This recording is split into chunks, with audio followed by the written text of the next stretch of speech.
playwrights. Unpublished. The Kronheimer Trilogy. 3 interrelated plays, 822 pages, 11 acts, 55 scenes, prose, free verse, rhyming couplets, music.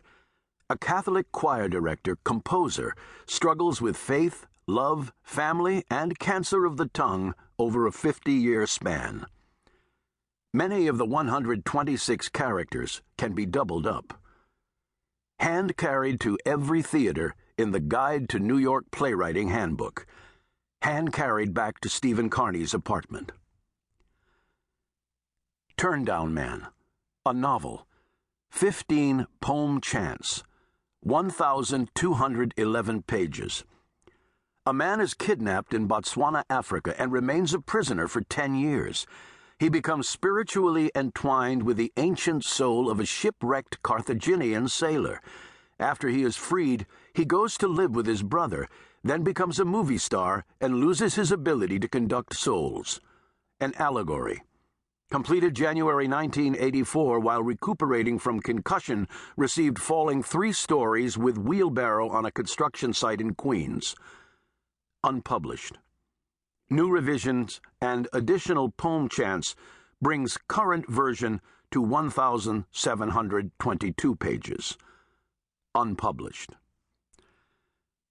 The Borelli Retrospective Works, 1958 to 1998. A novel, 1,930 pages. A failed Rhode Island artist looks back over his long career as oil painter, short order cook at Manny's Big Eats in Cranston. Submitted NEA grant, Jackson LaRue Literary Award, Penn National Fiction Award. Unaccepted.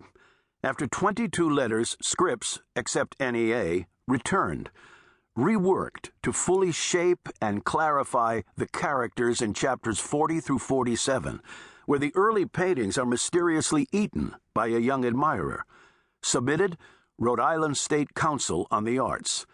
Not eligible due to not being currently a Rhode Islander. Submitted to Henry Holt and Company. Not returned or accepted, although 4 previous novels were returned. The Infrangibleness of Henry Hughes. A semi-autobiographical novel with 2 interrelated novellas, 14 short stories, and 61 poems. 3,852 pages. Henry Hughes has an unhappy childhood, and when his parents divorce, spends much of his time with his imaginary friend, the author Judith Tobit, who teaches him how to become a great and meaningful writer. He becomes so proficient in language, he is asked to translate Ibsen's Wild Duck for the Trinity Square Repertory Theater in Providence. Drafted, he wins a Purple Heart, returning to his home a hero. But his imaginary friend, the author Judith Tobit, committed suicide when she heard of his being wounded, and so he must recapture his mastery of the language arts without her spiritual guidance. A Work in Progress, 1982, 1998. In 1991, 3 long one-act plays added to text regarding Henry's meeting with Molière in a Providence coin shop.